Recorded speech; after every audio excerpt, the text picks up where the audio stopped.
ஓம் ஸ்ரீகாந்தத்ருஹிணோபமன்யுதபனஸ்கந்தேந்திரநந்த்யாதயः பிராச்சீனோ குரவோபி யஸ்ய கருணாலேஷாத்யதா கௌரவம் தம் சர்வாதிகுரும் மனோஜ்ஞவபுஷம் மந்தஸ்மிதாலங்கிருதம் சின்முத்ராங்கிதமுத்ரபாணிநளினம் சித்தே சிவம் குர்மஹே. நமஸ்ஸரசே நமஸ்ஸரஸ்வதயே நமஸ்ஸகீனாம் புரோகானாம் சக்ஷுஷே நமோதிவே நமப்பிருதிவே நமஹ. எல்லாம் வல்ல இறைவனுடைய பெருங்கருணையினாலே 433வது பலமான வாழ்விற்கு வழிபாட்டு சிந்தனைகள் தொடர் சொற்பொழிவு நிகழ்ச்சியில் ஆலயம் சூட்டும் மானுட தத்துவம் நாம் யார், இது அப்படியே வந்துட்டே இருக்கு. அதில் ஷட் தரிசனம்னு பார்க்க வரும்.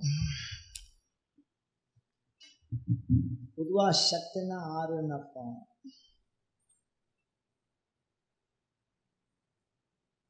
தர்சனம் அப்படின்னு சொன்னால் நம்ம எல்லாரும் நினச்சிருக்கிறது என்ன, கோயிலில் போய் சாமிக்கு ஐயர் தீவாரணை பண்ணுவார், அதை பார்த்து கன்னத்தில் போட்டுக்கிற அந்த செயலை தரிசனம் என்று நாம் சொல்லி கொண்டிருக்கோம். அப்படிதானே தரிசனம். இதுக்கு அடுத்த நிலையில் தரிசனம் அப்படின்னா அறிவிப்பது என்பது பொருள். அறிவிப்பது, காட்டுவது, விளக்கி காட்டுவது, விளங்கச் செய்வது அப்படிங்கிறதுக்கெல்லாம் அந்த தரிசனம்னு சொல்கிறாங்க. வடமொழியில் இந்த சப்தம், இந்த தரிசன சப்தங்கிறது 6 நூல்களின் பெயரை குறிப்பிடுவதாக சொல்கிறார்கள். 6 நூல் இருக்கு. அதில் சாங்கியம் அப்படின்னு ஒரு நூல். சாங்கியம்னா எண்ணுன்னு அர்த்தம். சங்கியான எண்ணு.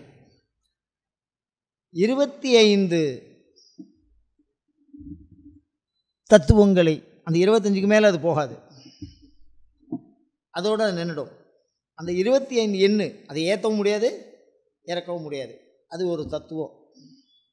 யோகம் அப்படின்னு சொல்லி பதஞ்சலியினால் எழுதப்பட்ட ஒரு நூல். இந்த கபில முனிவரால் சாங்கியம்ங்கிற நூல் எழுதியிருக்காருன்னு சொல்கிறான். அடுத்தது நியாயம், அடுத்தது வைசேஷிகம் அப்படின்னு ஒரு நூல்.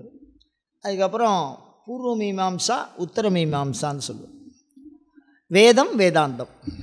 இந்த அபிராமி பட்டர் சுருதிகளின் பனையும் கொழுந்தும் பதிகொண்ட வேரும் அப்படின்னு சொல்லுவார். இந்த தரிசனத்தை பற்றி அதில் சொல்லியிருப்பார்.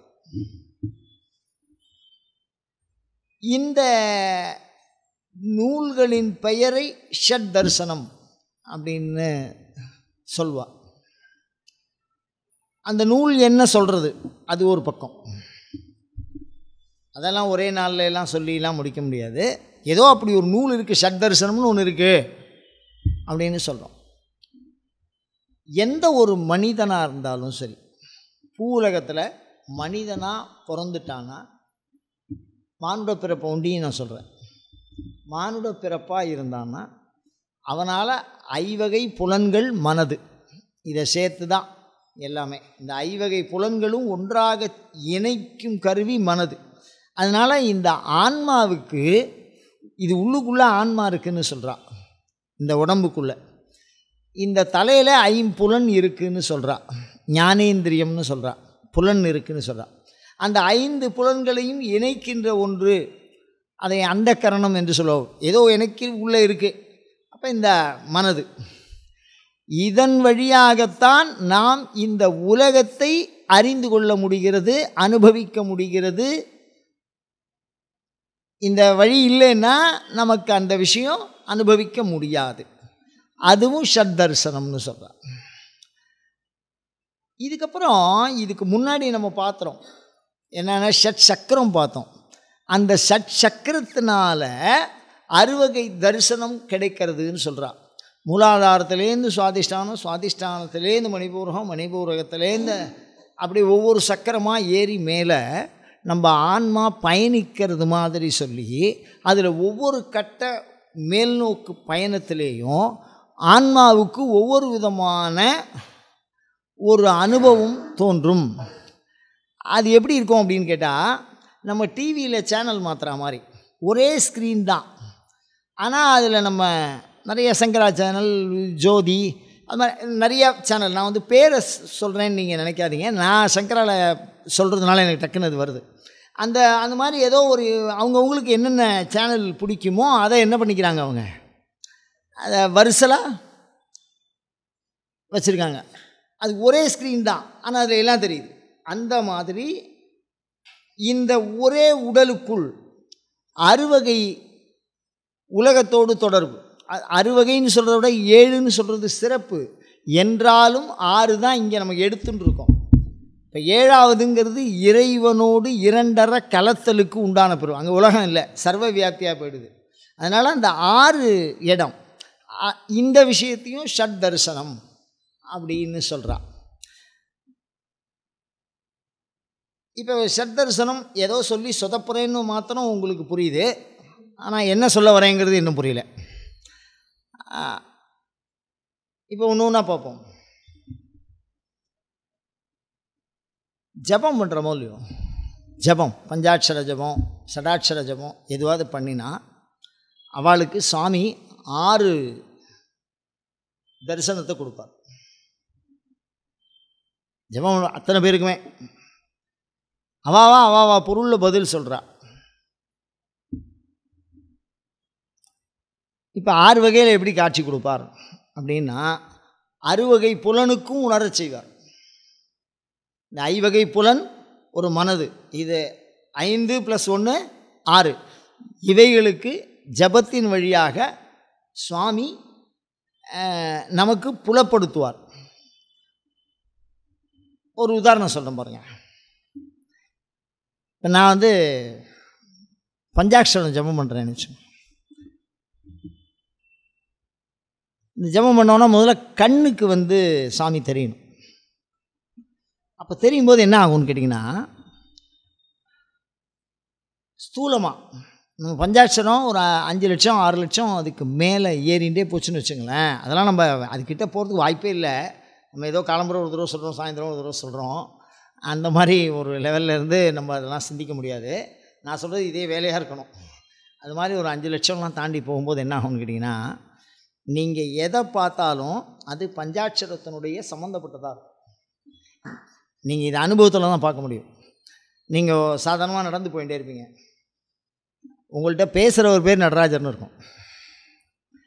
நீங்கள் அப்படியே ஒன்றுமே அப்படியே சாதாரணமாக ஏதோ ஒரு விஷயத்தை உட்காந்து இப்படி பார்த்துட்டே இருப்பீங்க ரோட்டில், அதில் நடராஜருடைய போஸ்ட் இருக்கும்.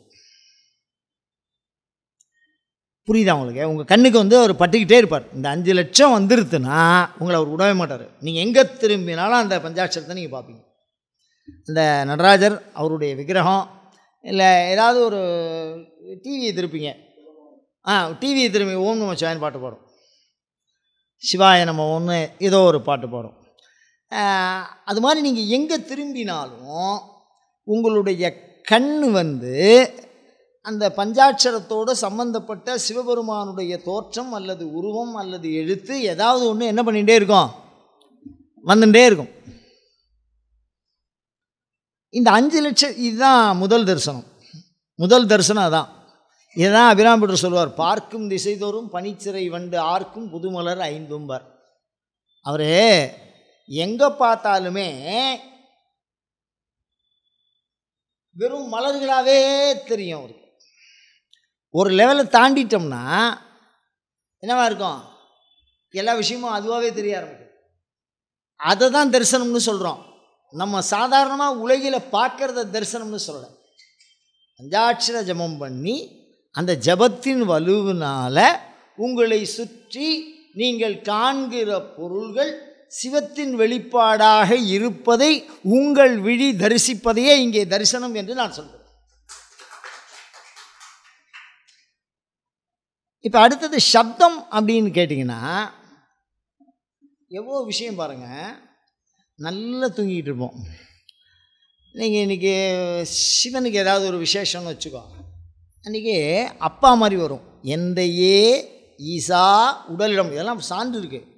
அப்பா மாதிரி வரும். இல்லைன்னா நம்ம யாரை பயப்படுவோமோ அவளை மாதிரி வரும். பேர் சொல்லி கூப்பிடுவோம். இதெல்லாம் அனுபவத்தில் தெரிஞ்சுக்க வேண்டியது. என்னை பைத்தியம்னு நீங்கள் நினச்சாலும் எனக்கு அதை பற்றி கவலை இல்லை. நான் ஏதோ ஒரு விஷயத்தை உங்கள்கிட்ட சொல்ல முயற்சி பண்ணுறேன். என்னமோ கேட்குறோங்கிறதுனால இவர் ஏதோ கதை சொல்கிறாரு, அதெல்லாம் அனுபவத்தில் தான் வரும். அதெல்லாம் அவனுக்கு தான் வெளிச்சம். எனக்கு எதுவும் தெரியாது. அதில் இந்த தரிசனத்தை பற்றி பார்த்துட்டு இருக்கோம். அதுக்கு இந்த விஷயம் அது என்ன பண்ணுவோம்னா, அந்த குரல் நல்ல காலம்புற நல்லா தூங்கிட்டு இருக்கும்போது இப்போ ஆருத்ரான்னு வச்சுங்களேன், அதுக்கு முதல் நாளே தெரிஞ்சிடும். டே ஏந்திரா அப்படிம்பாரு. அந்த குரல் தகப்பனாருடைய குரலாக இருக்கும், குருவனுடைய குரலாக இருக்கும், அஞ்சுகிற குரலாக இருக்கும். அந்த குரலை கண்டிப்பாக நீங்கள் கேட்டே ஆக வேண்டும். நீங்கள் ஒரு 5 லட்சத்துலேருந்து 10 லட்சத்துக்கு போயிட்டீங்க, இந்த குரல் கேட்க ஆரம்பிக்கும். அதே மாதிரி பார்த்தீங்கன்னா, நீங்கள் கோயிலுக்குள்ளே உள்ளே நுழையிறீங்களே, அர்ச்சகசி சிவசாட்சாத் உள்ளே வாங்க வாங்க வாங்க, நல்லா இருக்கீங்களா, சௌக்கியமாக இருக்கீங்களா, அப்பா பார்த்தே ரொம்ப நாளாச்சே அப்படின்னு அந்த வார்த்தை அப்படியே கேட்கும். நீங்கள் அந்த உள்ளே போகும்போது யாரையோ சொன்னாலும் சரி, இல்லை நம்மளையே சொன்னாலும் சரி, இல்லை சிவாச்சாரியார் கூப்பிட்டாலும் சரி, இல்லை அங்கே வேறு யாரையோ ஒருத்தரை கூப்பிட்டாலும் சரி, அந்த சப்தம் நமக்கு என்ன கேட்கும்? இதில் என்ன விசேஷம், நீங்கள் எந்த சிவன் கோயிலுக்கு போனாலும் அப்படி கேட்கும். இப்போ நீங்கள் ஒரு தடவை கேட்டால் அது தரிசனம் இல்லை. நல்லா புரிஞ்சுக்கணும். நீங்கள் 10 இப்போ சிவன் ராத்திரி வருது, நான் 10 கோயிலில் தரிசனம் பண்ணுவோம், 10 கோயிலையும் அந்த சவுண்டு கேட்கும். வாடா எப்படி இருக்க, யாரோ பேசுவா, ஏதோ உங்கள் காதில் விழுந்துடும். இது ஒரே மாதிரி வரும் இந்த அனுபவம். அதுதான் என்னது, சப்த தரிசனம். அதுக்கு அடுத்தது முதல்ல கண்ணால் பார்த்தோம், அடுத்து காதால் கேட்குறோம். அடுத்தது வாசனை. பார்த்தீங்கன்னா நீங்கள் ஜபம் பண்ணிகிட்டே இருங்க, 24 மணி நேரம் ஜபம் பண்ணிகிட்டே இருக்கார். ஒரு 15 லட்சத்துக்கு மேலே போயிடுது அப்படின்னு சொன்னால் ஒரு மங்கள வாசனை வீசும். அந்த மங்கள வாசனை உங்கள் மைண்டில் எதை கொண்டு வரும் அப்படின்னா, சிவன் கோயிலில் இருந்தால் ஒரு வாசனை வருமே, அந்த வாசனை வரும். நீங்கள் நல்லா யோசனை பண்ணி பாருங்கள். அங்கே சிவன் கோயிலில் என்னென்ன அபிஷேகம் பண்ணி அப்படியே இருக்கும், ஒரு மாதிரி ஸ்மெல் வரும். இந்த எண்ணெய், இளநீ, இந்த எல்லா விஷயமும் சேர்த்து பண்ணதுனால ஒரு விதமான வாசனை அடிக்கும். அது நீங்கள் எந்த அட்மாஸ்பியரில், எந்த கோயிலில் எங்கே அந்த வாசனை வீசித்தோ அந்த வாசனை வீசும். நல்லா புரிஞ்சுக்கணும் நீங்கள் சொல்கிறது. இப்போ நான் சிதம்பரத்தில் போய் நிற்கிறேன் அப்படின்னா அங்கே என்ன வாசனை வீசும் அந்த வாசனை வீசும். நான் திருக்கடையூரில் போய் நிற்கிறேன் அப்படின்னா திருக்கடையூரில் நீங்கள் உங்களுடைய மைண்டுக்கு நீங்கள் அதை திருக்கடையூர்லேருந்து வருது நீங்கள் உணர்வீங்க. நல்லா கவனிங்க, திருக்கடையூர்னு உணர்வீங்க. அதுதான் தரிசனம். அதை வாயாலேனே சொல்ல வேண்டாம், அதுதான் உள்ளிருந்து உணர்த்துவன்கான் சிவபோக சாரத்தில் சொல்லுவார். அது சரியாக புரிஞ்சுக்கலைன்னா தான் அப்புறம் குரு வடிவத்தில் வருவான். முதல்ல உள்ளே இருந்து தான் சாமி உணர்த்தும். இது லட்சக்கணக்கில் போகும்போது நான் சொல்கிறேன், சாதாரண ஆளுக்கெல்லாம் இதெல்லாம் யோசனை கூட பண்ணி பார்க்க முடியாது. நம்ம அதுவே வாழணும், அதுவாகவே முயற்சி பண்ணணும். நின்றும் இருந்தும் கிடந்தும் நடந்தும் நினைப்பது உன்னை, அப்படி இருந்தால் இது சாத்தியப்படும். அப்போ என்ன ஆகும்னா அந்த வாசனையை நம்ம உணர்த்துவோம். அப்படி இல்லைன்னா பிரசாதத்தோட வாசனை அடிக்கும். சிவன் கோயில் பிரசாதம் இருக்குது பார்த்தீங்களா, அந்த பிரசாதத்தோட வாசனை அடிக்கும். சில கோயிலில் இறைவனுக்கு மிகுதியாக சாத்தப்படுகிற மலர் வாசனை அடிக்கும். நல்லா ஞாபகம் வச்சுங்க, திருக்கடையூர் போனால் வில்வ வாசனை அடிக்கும். நான் ஒரு ரகசியத்தை சொல்கிறேன்னு நினச்சிக்காதீங்க. அந்த கோயிலே வில்வவனம், அந்த வில்வத்துக்கு ஒரு வாசனை உண்டு. அந்த வாசனை நீங்கள் உங்கள் வீட்டில் உட்காந்து ஜெபம் பண்ணால் வரும். புரியலையா உங்களுக்கு நான் சொல்கிறது? அங்கே போய் வில்வம் 4 சாத்தி அந்த வாசனை தரிசனம்னு சொல்லலாம். தரிசனம்னா என்ன, நீங்கள் இருந்த இடத்துல உங்களுக்கு சாமி வராரு அப்படின்னா அந்த வாசனை என்ன அடிக்கும். இப்போ நீங்கள் பிக்ஷாடனர் சாமி கும்பிட்றீங்க அப்படின்னு வச்சுங்களேன், பிக்ஷாடனர் சாமி கும்பிட்றீங்க, ஜபம் பண்ணுறீங்க அப்படின்னா மல்லிகைப்பூ வாசனை அடிக்கும், இல்லாமலே அடிக்கும்.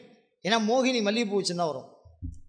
அது அப்படி அந்த வாசனையை நீங்கள் நேரடியாக உணரலாம். ஆனால் அது எதுவுமே இருக்காது அங்கே, அந்த அட்மாஸ்பியரில் என்ன இருக்காது, அந்த வாசனை இருக்காது. அதே மாதிரி சாஸ்தாவை ஜபம் பண்ணினா சந்தன வாசனை அடிக்கும். எங்கே மணக்குது, என்ன மணக்கு, சும்மாலாம் சொல்ல யாரும். ஏதோ பஜனை தமிழில் சொல்கிறாங்க, ஏதோ மணக்குதுன்னு யாரோ பாட்டு, அதெல்லாம் இல்லை. சாஸ்தா நீங்கள் ஜபம் பண்ணுங்க, மத கஜ வாகனாய அப்படின்னு மூலமந்திரத்தை நீங்கள் சொல்லி ஜபம் பண்ணினால் அந்த சந்தன வாசனை வீசும். எல்லா சாமியும் பொது இது. நீங்கள் ஒரு தேவதை அத்தனை பேரையுமே, இந்த ஒரு தேவதையை நீங்கள் உணர்ந்தீர்கள் என்றால் அனைத்து தேவதைகளையும் நீங்கள் உணர முயற்சிப்பீர்கள். ஒரு படியை நீங்கள் ஏறி நடந்துட்டேன்னா அடுத்தடுத்த தேவதையை நீங்கள் உண்மையும் நம்புவீங்க. ஆனால் இந்த ஒன்று தெரியலன்னா கடைசி வரைக்கும் கஷ்டம், நீங்கள் எதையும் உணர முடியாது. அது எந்த சாமியாக இருந்தாலும் இருக்கட்டும். புரியுதா உங்களுக்கு? அப்போ இந்த வாசனைங்கிறது உணர்றீங்களா? அடுத்தது பார்த்தீங்கன்னா வாசனை. அதுக்கு அடுத்தது என்ன சொல்லணும்? ருசி. என்னது ருசி? அது என்ன பெரிய கொடுமைன்னு பாருங்கள். நம்ம சாப்பிட்டா மாதிரியே ஃபீல் இருக்கும். அந்த சுவை நம்ம சாப்பிட்டா மாதிரியே இருக்கும். எதுவுமே சாப்பிட்ருக்க மாட்டோம். ஆனால் அந்த அந்த சொப்பனத்தில் அல்வா சாப்பிட்ற மாதிரி ஒருத்தன் கனவு கண்டான்னு வச்சுங்களேன், மறுநாள் காமரை பாயை கடிச்சு வச்சுருப்பான். அது வேறு விஷயம். ஆனால் அவன் சொப்பனத்தில் சாப்பிடும்போது அல்வாவாக இருக்கும், அதை ரசித்து சாப்பிட்ருப்பான். அந்த மாதிரி நமக்கு ஒண்டியும் அந்த வாசனை என்ன தெரியும், அந்த சுவைங்கிறது தெரியும். அதே மாதிரி நீங்கள் என்ன நைவேத்தியம் பண்ணாலும் 2 பாகமாக எடுத்து வைக்கணும். இதெல்லாம் பரீட்சான்னு பேர். நம்ம கேரள பகுதி, அது பேர் என்ன, இந்த வடக்க உத்தரப்பிரதேசம் அங்கெல்லாம் போனால் இந்த அதர்ம பூஜைன்னு பண்ணுவாள். அவள் சாமிக்கிட்ட பேசுவாள், அப்படி தட்டுவான் ஐயா. நம்மளாம் பயப்படுவோம், கையால் அப்படி தட்டுவான். அப்படி தட்டிட்டு இந்த சாத்தை, இங்கே இருக்கிற சாத்தை சாப்பிடுவான், இங்கே இருக்கிற சாத்தை சாப்பிடுவான். இங்கே இருக்கிற ஒரே சாப்பாடு 2ஆக பிரித்து வச்சுருப்பான். பாகம்னு பேர். அதுக்கு பேரே பாகம். சாமி வந்துட்டா சாப்பிட்டியா இல்லையான்னு கேட்பான். எவ்வளோ துணிச்சல் பாருங்கள் அவனுங்க. இதில் போட்டிருக்கிற அந்த சாராம்சம் இதில் இருக்காது. நீங்கள் ஒரே நைவேத்தியம், ஒரே பக்குவம், ஒரே குண்டா, அதை 2ஆக பிரிப்பான். அதுக்கு பேர் பாகம்னா பிரித்தல். இது அந்த அதர்ம பூஜையில் வரும். அது அந்த பாகம்னு சொல்லி சாமிக்கு 2 விஷயத்தை வைப்பான். ஒன்று தான் நைவேத்தியம் பண்ணுவான், ஒன்றை நைவேத்தியம் பண்ண மாட்டான். அது கேட்டால் அது என் பாகம்னு சொல்லுவான். யார் பாகம்? அவன் பாகத்தை அவன் தின்னு பார்ப்பான், சாமி பாகத்தையும் தின்னு பார்ப்பான். அதில் சப்புன்னு இருக்கும், எந்த ருசியும் இருக்காது. எலுமிச்சம்பழம் சாதம் எலுமிச்சை ருசி இருக்காது. நீங்கள் அதே இதை சாப்பிடும்போது எலுமிச்சம்பழம் சாதம் ருசி வரும். ஒன்று சும்மா இல்லை, இதெல்லாம் ஜபத்தில் நேரடியாக பார்த்துருக்கா அவள்லாம். அது மாதிரி வரும் சாமி. நம்ம கூப்பல்ல அவர் வரல, அவ்வளோ. சாமிக்கெல்லாம் அழிவே கிடையாது. புரியுதா உங்களுக்கு? இப்போ என்ன ஆகும், இந்த நைவேத்தியம் அந்த மாதிரி தெரியும். நேரடியாக அந்த நைவேத்தியத்தினுடைய பலனை நம்ம வரும். சில பேருக்கு அந்த ருசியே வரும், அந்த மனசுக்குள்ளே அந்த விஷயங்கள்லாம் வர ஆரம்பிச்சிடும்.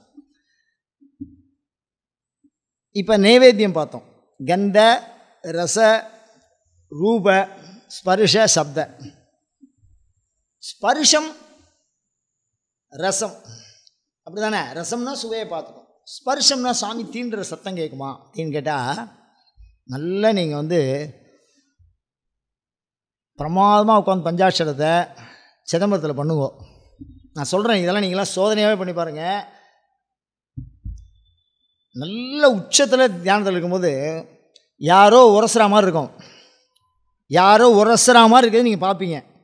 ஆனால் கண்ணை திறக்க நீங்கள் பயப்படுவீங்க. நல்லா ஞாபகம் வச்சுங்க, கண்ணை திறக்க நீங்கள் பயப்படுவீங்க. ஆனால் உங்கள் மேலே பாம்பு ஏறி போகிறத நீங்கள் கவனிப்பீங்க. அது பதஞ்சலி. அவன் இல்லாமல் நீங்கள் நடராஜாவை பார்க்க முடியாதுங்க. பதஞ்சலி இல்லாமல் நீங்கள் நடராஜாவை பார்க்க முடியாது. துண்டாக ஒரு 3 நாள் ஜுரம் வரும். நீங்கள் இதெல்லாம் அனுபவத்தில் பார்த்தா தான் தெரியும். சிதம்பரத்துக்குள்ளே உட்காந்து நீங்கள் ஜபம் பண்ணிங்கன்னா மேலே பாம்பு ஏறி அது மாதிரி போய்ட்டுருக்கும். ஆனால் மற்றவனுக்கெல்லாம் அது தெரியாது. உங்களை மாத்திரம் ரகலை பண்ணி விட்ருவோம். இந்த பஞ்சாட்சர ஜபம் பண்ணால் அங்கே வாழற சாமி அது. அதனால் சிதம்பரத்தில் எங்கே போனாலும் அது பேசும். இப்போ நீங்கள் உங்கள் தோளில் பாம்பு ஏறி போச்சுன்னா அந்த உணர்வு உங்களுக்கு தெரியும்ல, பயப்படுவீங்கள. அது மாதிரி இந்த பக்கம் அப்படியே பார்த்து இப்படி திருப்புற மாதிரி இருக்கும். இந்த மூச்சு விடுற அந்த இது நம்ம காதுகிட்ட வரும்.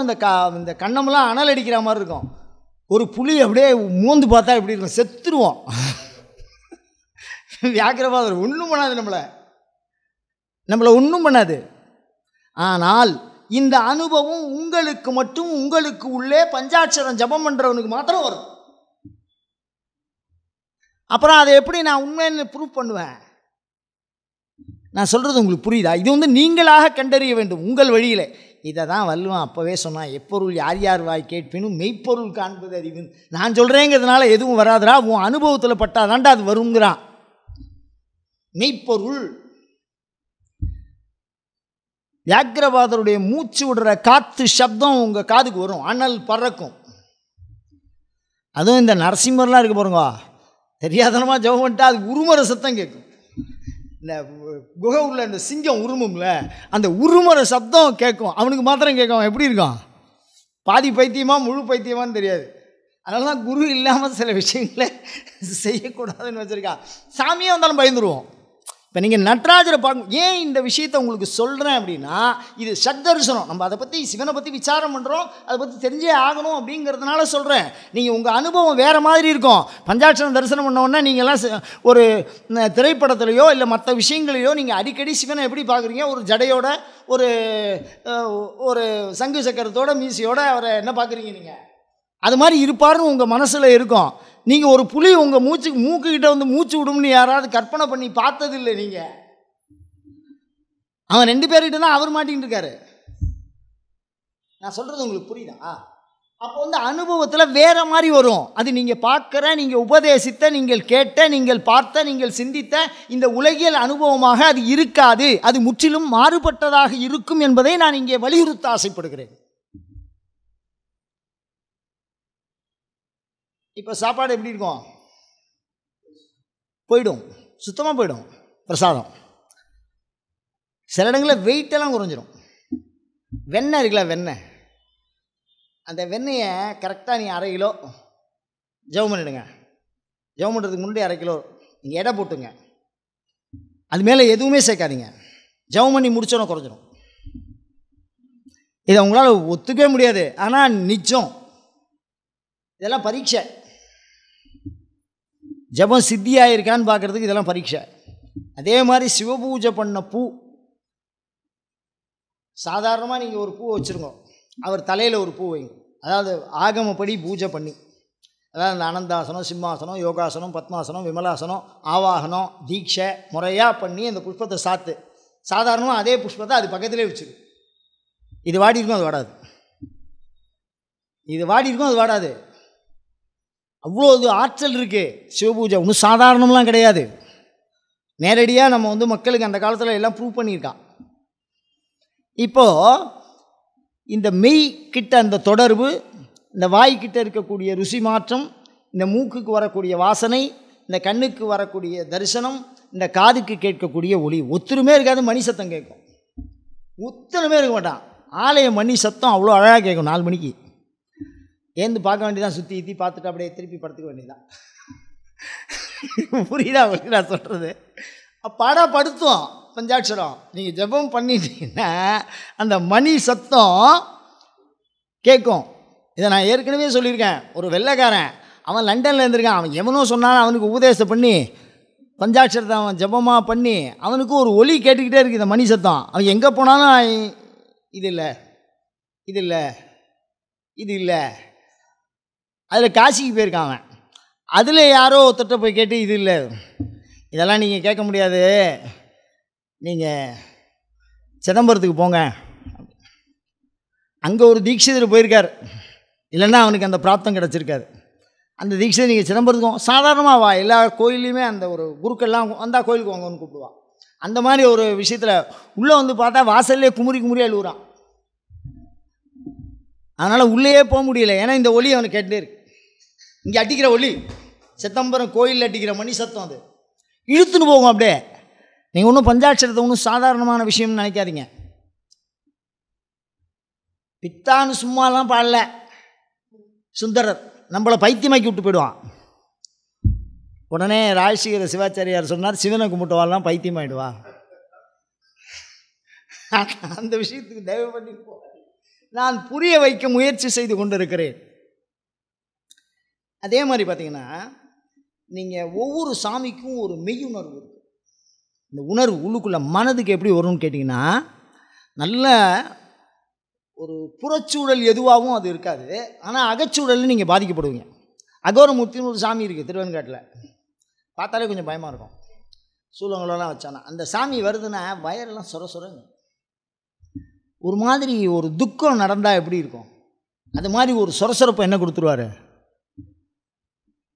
உள்ளுக்குள்ள. ஆனால் அதுக்கான சூழல் இருக்காது, எல்லாரும் சுற்றி நின்றுட்டு இருப்போம், நம்ம சாமி தான் கும்பிடுவோம். ஏதோ ஒரு தகவல் வந்தால் நம்ம அந்த சொரசொரப்பு வரும், ஏதோ ஒரு கெட்ட தகவல், ஒரு பயப்படுற விஷயம்லாம் அதெல்லாம் எதுவுமே இருக்காது, அது சொரசொரப்பு வரும். அதே நீங்கள் காமேஸ்வரன் சிதம்பரம் நடராஜா ரகசியத்துலலாம் சாமி கும்பிட்றா பாருங்க, அப்படியே மனம் ஆனந்தமாக இருக்கும். எங்கேருந்து உங்களுக்கு அந்த ஃபீல் வருதுன்னெலாம் தெரியாது, அதுக்கு உண்டான புறச்சூழல் எதுவுமே இருக்காது. ஆனால் நீங்கள் ஆனந்தமாக இருப்பீங்க. ஆனந்தமாய் என் அறிவாய் வானந்தமான வடிவுன்னு சும்மா சொல்லலை அபிராமி பட்டர், அப்படியே மிதந்து இருக்கான் மனுஷன்.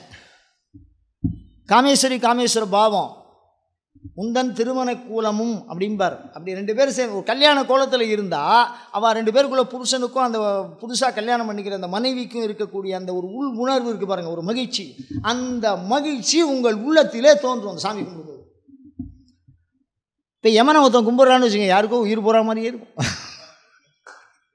புரியறதுக்காக சொல்கிறேன், நான் யமனை இழிவாக சொல்லலை.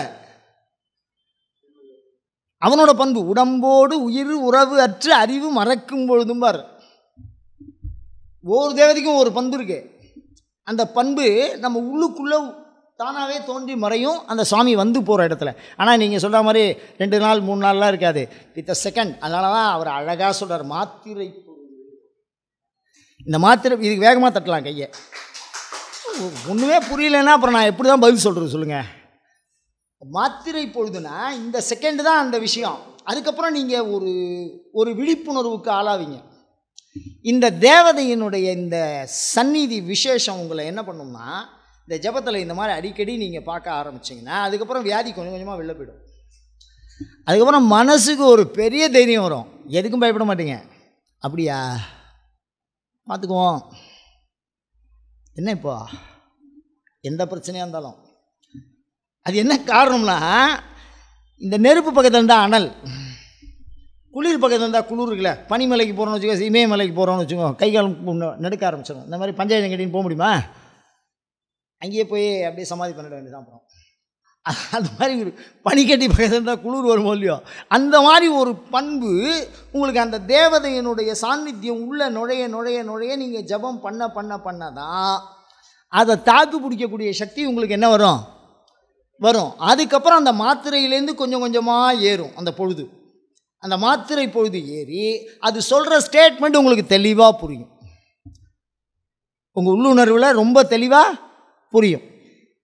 கல்யாணம் இந்த பொண்ணுக்கு இந்த மாப்பிள்ளையை கொடுக்கலாமா வேண்டாமா, அபிராமி சன்னதியில் போய் நிற்கிறோம்னு வச்சுங்களேன், நீங்கள் தெளிவான முடிவு எடுப்பீங்க. இதை கொடு, இது இந்த மாதிரி நடக்கும் அப்படிங்கிறதுல தெளிவாக இருக்கும் அந்த முடிவு.